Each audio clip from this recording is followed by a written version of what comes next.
My name is Alec Blazek. I am second trumpet with the Nashville Symphony. I joined in 2016, and in a minute, I should be joined by a few other people. Michelle is here. Why don't you introduce yourself? All right, I always have trouble finding that unmute button. My name is Michelle Collins, and I think it's 26 years I've been here, since 1994. I play viola, and I can't imagine another place I'd rather be back on the stage, and can't wait to be there again. I hear you on that. How about Erin next? Oh no, you're muted. Is that better? Okay, my name is Erin Hall, and I am the acting associate concertmaster, which is just a fancy way of saying that I sit second chair first violin. I was born in Pennsylvania, but I moved to Nashville in the 7th grade. Although I went away to Juilliard for college, I ended up winning a position with the Symphony after graduating and have been back in Nashville ever since. My husband calls me a Nashville native. I can definitely say that I've seen the orchestra grow and grow and grow and grow over the last, many years. Definitely from me listening to it in my, high school auditorium, all the way to the Grammy award-winning orchestra that we are today. And last but not least, we have Leslie. Yeah, hi, I'm Leslie Norton. I'm the principal horn player with the orchestra, and I've been here for 31 seasons. And this is actually my second job. I came here from New Orleans, Louisiana, which is where I started my career. But I'm so happy to be here, and originally from Mystic, Connecticut. So I've bopped around a little bit, but tried to stay here on the east side of the Mississippi. And I'm really happy to call Nashville home. After 31 years, Nashville is home.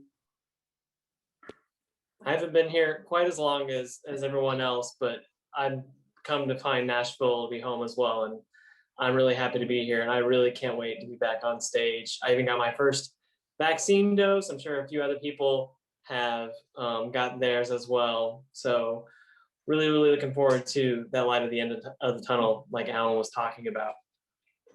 I was really excited to hear about the Grammy news as well. I personally can remember recording that piece. We ended up pairing it with Beethoven 5.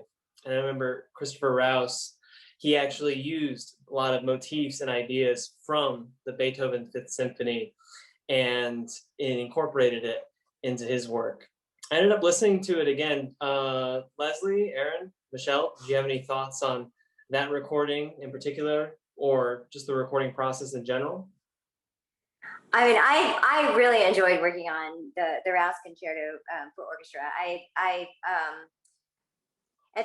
think all of them, it seems like most of the modern works, I shouldn't say all, but most of them, I find them pretty challenging for the orchestra. I think that the composers are pushing the limits, for each instrument, and they're experimenting with color and texture and sound. And I just remember opening the part for the first time, and I said, gosh, this looks hard. It looks crazy. I'm not sure I'm gonna like it, But the process of learning a piece like that is pretty amazing. And I feel like I went from being nervous to ready, I'm ready to take the challenge, to feeling rewarded for tackling the part, to excited to hear all the parts come together in the orchestra, to exhilarated hearing everybody perfect their parts and be so virtuosic and just hear this amazing work come to life. And for us, I find that we're so lucky that we get to go through that process, because I feel like if I just only got to listen to it that one time, I would be losing so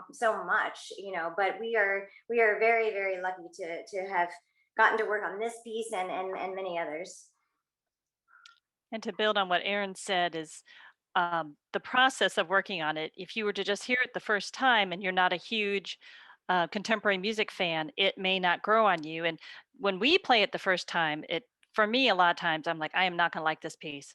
But by the end of the week, I sometimes I still don't like the piece, but it does. A lot of it grows on me, or I like certain aspects of the piece. And I know for me, when I see 6 months out that we've got one of these pieces on, the program, when that music comes out, I'm right there. I get the music and I'm looking at it because it is I remember the rouse being very difficult versus Beethoven 5, which we've all played a lot, and I don't necessarily run to get the music for that when it first comes out sometimes. But they are very challenging, and I think that's what part of makes this orchestra unique, is that we are constantly being challenged with new music, and we are constantly having to practice different techniques and things that a lot of other orchestras may not have the same challenges. I wish, there was a way for like I said before, for the audience to go through some of the feelings that we do while learning. And, how can we do that? We have our lectures with Giancarlo, which I think would be a really wonderful opportunity. And I think sometimes when we think lecture, it might be kind of, boring. I don't want to sit there. It's too complicated, but he is such a dynamic speaker. And I feel like he has really gone through the process, that we have. And that if you do want to learn more about the piece, that would be one way to really learn and get excited about it, and maybe have a few things to listen to when it's being played. So maybe that's one way to kind of share our experiences too.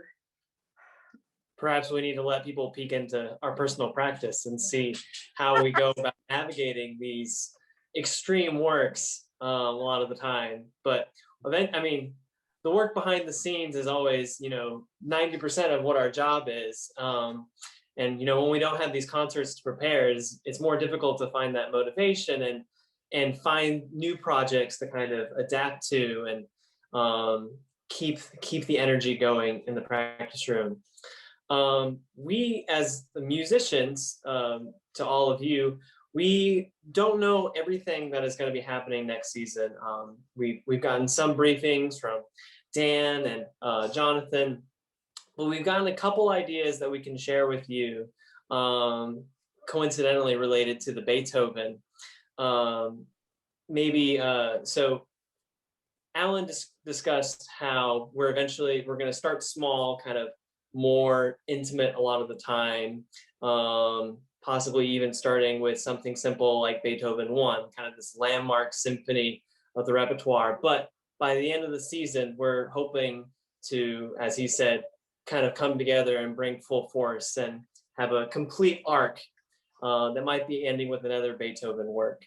But in the meantime, I am looking forward to a lot of the possible chamber music performances that we're going to be able to participate in.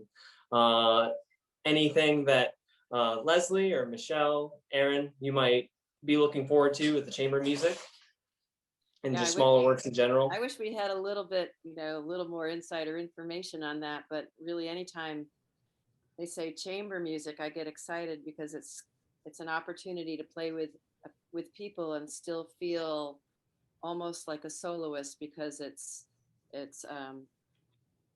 you just so few of you there, and the collaboration is different, and it really sharpens your skills, your listening skills, and your ensemble skills to do something in small groups. So I have no idea what we're going to be doing, but I sure hope that I'm included in a lot of cool things. I have a few suggestions. I hope Giancarlo's listening. I might throw a few out to him in the chat, maybe if he's around. I hope I'm included too. It's right. It could be a little bit lonely in the chamber music world for the brass players, but there's still some out there hoping to take part.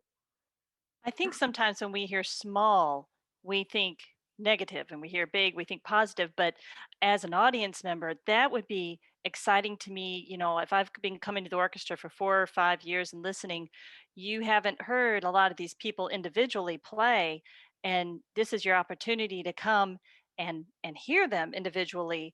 And like when we did the Bach Brandenburg series, I've never in my life, and I've been playing a long time, never done something like that. And that was a once in a lifetime thing, to be able to play all the Bach Brandenburgs.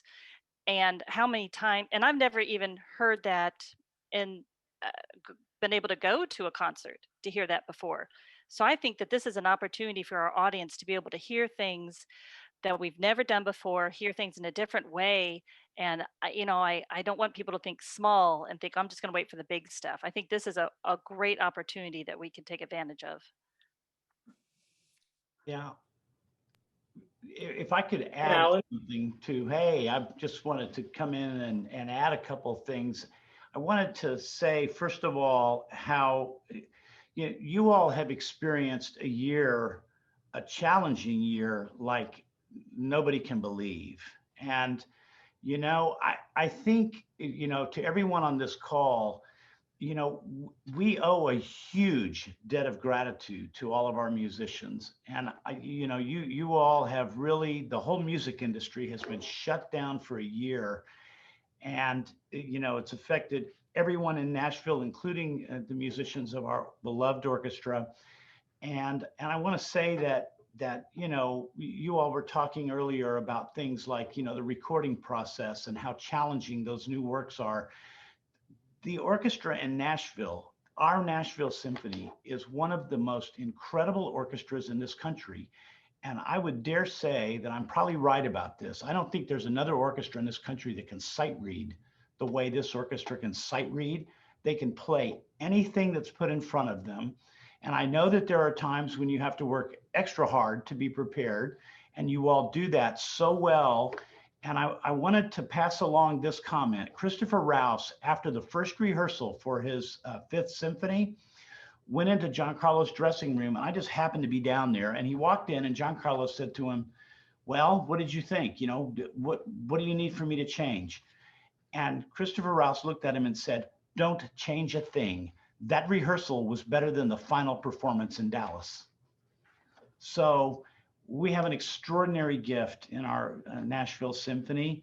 And I, for one, can't wait to see you all back on stage doing what you do in our beautiful home.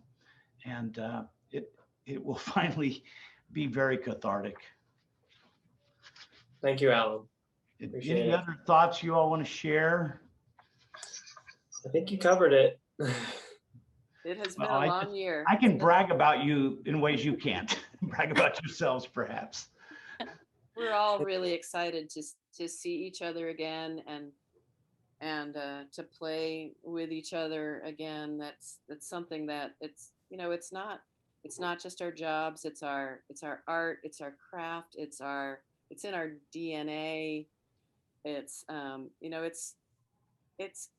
in some ways has been nice to sort of have a moment to reset and think about sharpening some of my skills a little bit more, but still hard to inspire on a daily basis, not knowing when I'll be back with my friends and colleagues.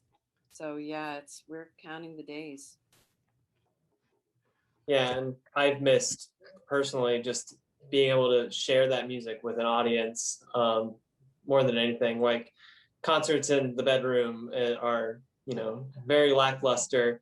Though even if I had some patrons in my bedroom, it would be better than what the current situation. We know you meant that a certain way. Yeah, no, sorry. Yeah. But of course, the acoustics of the Skirmer horn, I look forward to that more than anything as well, and seeing my colleagues and feeding off the audience and the energy that they give to us, we give it back, and just getting to share that music again. I look forward to that more than anything. Yeah. Well, thank you all. By the way, one of your colleagues asked an important question earlier that was pretty interesting, which is when we come back, will we require testing for employees and musicians and or audience members or proof of vaccination? And it's an interesting question. It's an important question. I know that must be on the minds of many people, but I would say that we certainly will take every precaution. Those things are all being developed still. The answers to those questions. It's not likely we're going to require testing for the audience before it comes into the hall. That would just be a bottleneck and take forever.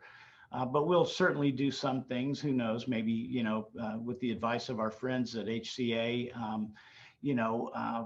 Helping guide that conversation. I'm sure, if it's still appropriate, we'll require masks, we'll require temperature checks, maybe those kinds of things. And, as far as vaccination, I would love it if every one of us got vaccinated and, we could return with some assurance that we can, all enjoy even seeing each other in the hallways backstage instead of rushing in and rushing out. But, those are complex questions related to, employment law and all kinds of other things. But we'll work through all of that together. Mainly, I think we just want to encourage and to echo what Edmund said earlier, that everyone, including our audience and our employees, get vaccinated. And I think would join HCA in encouraging that.